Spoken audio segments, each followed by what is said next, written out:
Hey guys, Gene here from the BSP Wrestling Show, here to bring you guys my WWE Smackdown Live review for May 9th, 2017. Now, I know there was no Raw review last night. I just couldn't bring myself to review that show. I couldn't even bring myself to rant on that show. So we're just going to act like Raw didn't happen last night. We're just going to completely no-sell it, just like Roman Reigns no-sells him dying by the hands of Braun Strowman. Let's just do that. So let's talk about SmackDown. SmackDown finally getting back on pace with the decent shows. This was a pretty good show, very enjoyable for me to watch. A few things being set up for Backlash in 12 days.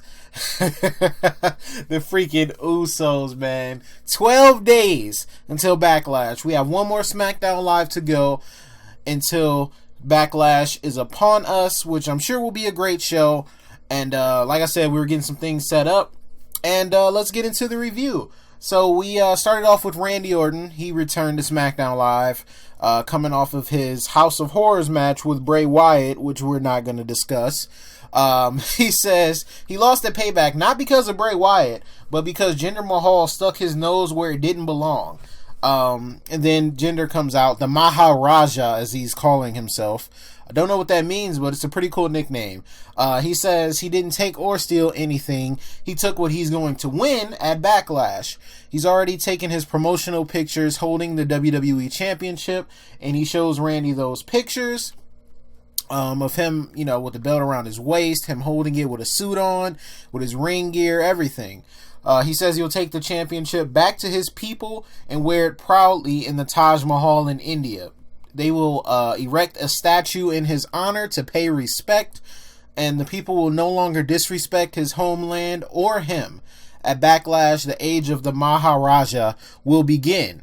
Then, as he goes to speak to his people in Punjabi, as he does, all the time, Kevin Owens comes out. He says no one cares about the House of Horrors match or India. The only thing that people should care about is the United States champion and the face of America, Kevin Owens. Last week he said he ended Chris Jericho's career. No more Y2J, no more stupid idiot, no more drink it in, man. He couldn't last 2 hours on SmackDown Live because of him. At Backlash, he's ending another career, and that's AJ Styles. After that, he won't just be the U.S. champion and the face of America. After he's done with AJ, he's coming after the WWE Championship to become the face of the WWE. This has Cena returning written all over it, but in a few months, the whole face of the WWE thing. I'm sure Cena's probably not going to get involved, but just hearing the face of the WWE automatically makes me think of John Cena. AJ Styles comes out, says, "Here we go again. You can brag about what you did to Chris Jericho, but he's no AJ Styles and neither are you. So enjoy being the face of America while you can, but you can never be the face of SmackDown Live." Baron Corbin comes out. I'm just like, well, here we go. 6-man tag setting up. We just need one more person, and we already knew who that was going to be because Sami Zayn didn't even let Baron Corbin start talking before he attacked him from behind, and the fight breaks loose, leaving Zayn, AJ, and Randy in the ring, and Owens, Mahal, and Corbin on the outside. And like I said, 6-man tag being set up, and that would be the main event.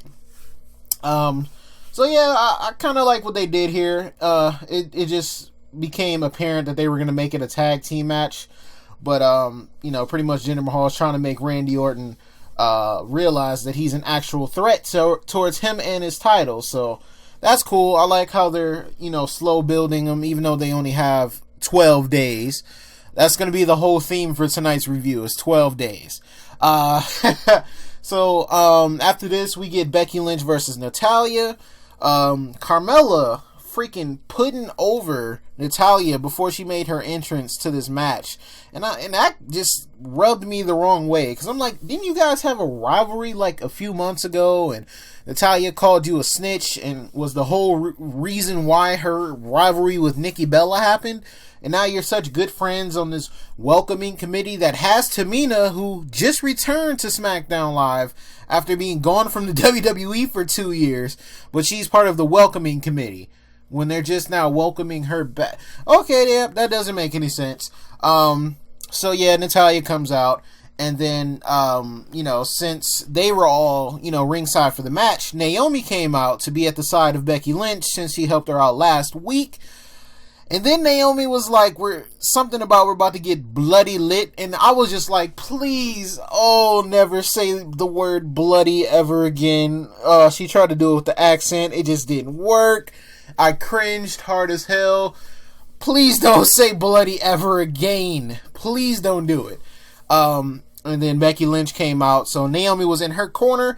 Right as the bell was about to ring, Charlotte came out and said she doesn't need someone to introduce her because she doesn't need an introduction, even though it seemed like she was introducing herself, which in turn would be an introduction that she just said she didn't need. Nevertheless, we have a pretty good match here. But Natalya wound up picking up the win after some miscommunication on the outside between Naomi and Charlotte. Now, when they came back from commercial, they were arguing with each other, saying each other was the reason why Becky lost tonight. Becky came in between them to stop them and said, don't you see what they're doing? They have an incredible bond. The only way we're going to defeat them is if our bond is better than their bond. And if we're not on the same page, we're not going to overcome them. So we're going to have a 6-woman tag team match at Backlash. And she asked them both if they're ready to bond. They both hesitantly agree. And yeah, we have another match set up for Backlash in 12 days. We have that 6-woman tag match that I thought was going to happen on SmackDown, but apparently they're going to do it on the pay-per-view, which is fine because the inevitable is going to happen when Charlotte... Because I don't think Charlotte's actually face. I think she's kind of like tweenerish. Like she's enjoying the adulation from the crowd a little bit, but she still got that arrogance about her. I like that. You can keep Charlotte like that for as long as you want. The crowd woos. She appreciates it. She doesn't really bury the crowd that much. But she still does have that arrogance about her. So that's fine. Charlotte is cool. Whatever. And then after this, we get another episode of Fashion Files, London edition, with Breezango, who this time we're still looking for the Usos, but winded up finding the Ascension. They were investigating some paint spills in the backstage area, and then they heard like some weird yelling and banging inside this room, and I'm like, what the hell? They opened the door just to see the Ascension just in there with one light on, and they're just like in their ring gear ready to go in this little small closeted space. It was so weird. They were just like, yeah, the Usos gonna have to wait. We gotta take care of this Ascension problem. It was so weird. It was so freaking weird. But yeah, they face off against the Usos in 12 days. We'll explain the 12 days in a minute. We'll explain it. We're getting there. We're getting close to why I keep saying 12 days. We had Luke Harper versus Eric Rowan, and I had a problem with this match. First of all, I'm tired of seeing them face off. Either put them as a team or keep them completely away from each other. There's like nothing else for these guys to do but face each other. Like really, that's all they've been doing, whether it's tag team matches or singles matches. They just keep facing each other and it's getting tiring. And Rowan freaking won the match. He won when he distracted the ref with that damn mask he's using. And the ref took it away, and then he like poked Luke Harper in the eye and hit some type of like spinning power slam. I don't know what the hell that was. And he picked up the win. And it's just like Luke Harper seems irrelevant at this point. Like he was borderline about to be in the main event of WrestleMania, and now he's just like directionless, and they don't have any idea of what they want to do with him. And it's just like, come on, you guys have a star right here. You keep making him look stupid, and then you're going to waste his potential and people are going to stop caring about him again. You built him up, you changed his look and everything, and now he's just back to being irrelevant. I don't like how they're handling him right now, but there's still time. He's not completely ruined yet, but it's getting close to that point where it's just like, I don't care about Luke Harper anymore. And he's great. He's great in the ring. He's a great promo, very underrated promo. Maybe not better than Bray Wyatt, but he's getting like right up to Bray Wyatt's level in terms of promos, and I think he's a better in-ring worker than Bray Wyatt is. So I don't know, man. Just use Luke Harper to his fullest potential, and you guys could have a main eventer on your hands. Dolph Ziggler came out to confront Shinsuke Nakamura. I'm tired of them calling him the artist known as Shinsuke Nakamura. That seems like a Vince thing. Even last week, they tried to do the Michael Jackson comparisons. I'm just like, okay, we know he does the whole dancing thing, and It's like they're just pointing out what his gimmick is, except for the strong style part. They're just pointing out the dancing and everything and his theatrics and his entrance, but they're not pointing out the fact that he's one of the most devastating people to be in the ring with and will kick your head off. But nonetheless, Ziggler came out burying Shinsuke. He calls the crowd hypocrites because 8 years, which felt like 12 years, he's come to the ring and does what he does, sometimes twice in one night, multiple titles, he's been a world champion, hell, he's a movie star. But the people don't appreciate him, yet cheer for someone who hasn't had a match on SmackDown Live. I mean, yeah, it kind of makes sense if it wasn't for the fact that NXT is a thing, and they don't completely ignore the fact that NXT is a thing. So if they didn't, mention NXT at all, it would make sense. He hasn't had a match. The casuals haven't seen him, of course, but at the same time, NXT is broadcast across the network. It's on TV commercials, and they promote NXT, so it's not like it's just something that's just swept under the rug. So people have seen Shinsuke Nakamura, and of course, and they've seen him in New Japan as well, so they know who he is. They've seen him work. But from his SmackDown Live perspective, they haven't seen him in the match, but they already know what to expect. So, but yeah, Ziggler just, burying him or whatever. And then Shinsuke comes out, and Ziggler says, enough of the theatrics. If you're going to stand toe-to-toe in this ring with me, it's time to either put up or... And then Shinsuke grabbed the mic from him and told him to shut up. He finished the sentence while insulting him. I like that. He asked if he wants to see what he can do, he'll show you now. And then a ref gets into the ring. They tease like they're going to start the match, but Ziggler was in like jeans and like some tennis shoes. I already knew he wasn't about to wrestle in that. And Ziggler was like, nope, we'll do this at Backlash and I'll expose you for the fake that you really are. Then he threw his jacket at Nakamura and started attacking him, but Nakamura wound up kicking his ass until Ziggler had to powder out the ring. This is going to be a good match. Don't sleep on this match. This is going to be a very, very good match. I'll talk about it more in my predictions video, which will be coming probably next week. Yeah, next week after the Go Home show, I'll do my predictions for Backlash, which I'm probably going to get 99% wrong, but that's fine. It's all a part of the gimmick. It's fun to do the predictions, so I'll give those, and I'll go more in depth into why I think this match would be great. We had a backstage segment with Sami Zayn talking to Orton and AJ, who will be teaming up with him in that main event match I talked about. He was doing his whole talking too much gimmick again. He was just rambling on and on, not breathing in between his sentences. AJ and Randy were just like no-selling him, just standing there like, I wish this guy would just shut the hell up. He was just like, Randy, you're the Viper, so you know what Vipers do? They strike first. Yeah, so this is what you're going to do. You're going to strike first, and then AJ, you're one of the best workers in the WWE, so you know you got to do this and this and that. And he was just talking and just rambling, and they were just like, oh my God, what are we getting ourselves into? And he was like, I want you guys to close your eyes and just imagine this. Imagine this game plan. And they panned into Sami Zayn a little bit, and then when they panned back out, AJ and Randy were gone. He was like, guys, maybe took it a little bit too far there, but they get it. Just Sami Zayn is just freaking goofy. And he did the same thing on Raw, I think with like Seth Rollins and somebody else, and they just completely ignored him too. But they're just back to doing that whole thing. It's whatever. I don't think they're ever going to take Sami Zayn seriously at this point. Might be a little bit too late. But yeah. So after that, Breezango did wind up taking on the Ascension in a match, which they won easily. Fandango is still over in London because, they're on their European tour. So tonight, as well as last night, they were in the O2 Arena. And as soon as their music hit, they still did the whole Fandango da-da-da. That's still over in the UK. All these years later, it's still over. That just tells you how they should have utilized him at that time. But they're making him more serious in this tag team.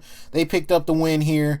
And now we get to talk about why I keep saying 12 days. Because in 12 days, they're going to take on the Usos at Backlash. And the Usos came out and absolutely dominated on the microphone. they came out and was like, okay, yeah, you guys gotta win, but that's fine. You think you're gonna win these titles? No. Don't get too excited about that. These tag team titles could be yours, Oos, but that's not gonna happen. But what will happen is you're gonna get beat down in 12 days, knocked out in 12 days, stomped out in 12 days. You need to watch each other's backs. And they just went on a rant about what they should do with their backs in 12 days. It was like, you can wash your backs in 12 days, lick your backs in 12 days, rub your backs in 12 days, kiss your... They just went on a full-blown rant. It was so freaking funny, to the point where 12 days is now embedded in my skull. It was just a hilarious promo by them. It was great. The crowd was into it. I was into it. Twitter blew up as soon as they got through with that whole promo. And then you got the other Uso, Jay. He is just like, you know, when you get that feeling, you feel those goosebumps and you feel that paranoia a little bit. You know, you feel like somebody's following you. But no! It's not paranoia.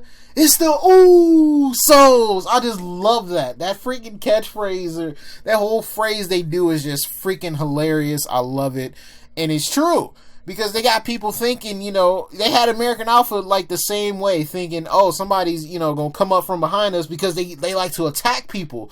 So while you thinking somebody's going to be attacking y'all, and you get that paranoia, them goosebumps, it's not that. It's just the Usos coming for you. So I just love them, man. They're freaking great. This heel turn was probably the best thing for them. They've reinvented themselves a little bit. They're way more serious. They're still kind of goofy, but they're way more serious than what they were. And they're legitimate tag team champions. And I'm glad they're the tag team champions, but we need to see them more on SmackDown. We don't see them as much. But in 12 days, we going to see them at Backlash against Breezango, which is going to be another good match too, I think. Because Breezango hasn't been taken serious for the longest time. But both Fandango and Tyler Breeze are great in the ring. So I think we're in for a good match. I hope they give them some time to work, but I think it would be very good. We had freaking Uncle Mojo Rawley backstage with some random kids for God knows what reason, telling him the story about how Andre the Giant inspired him, and that's what led him to win the Andre the Giant Memorial Battle Royal match. And he showed him the trophy, and one of the kids kicked him in his shin, and he was just giving him a tour of backstage. Why? I don't know. Because Baron Corbin? That's why? I don't know, man. Rusev will be on SmackDown Live next week. Ruru is coming for Shane McMahon's neck. He said he didn't get an answer when he demanded a WWE Championship match at Money in the Bank, so he's coming to get an answer.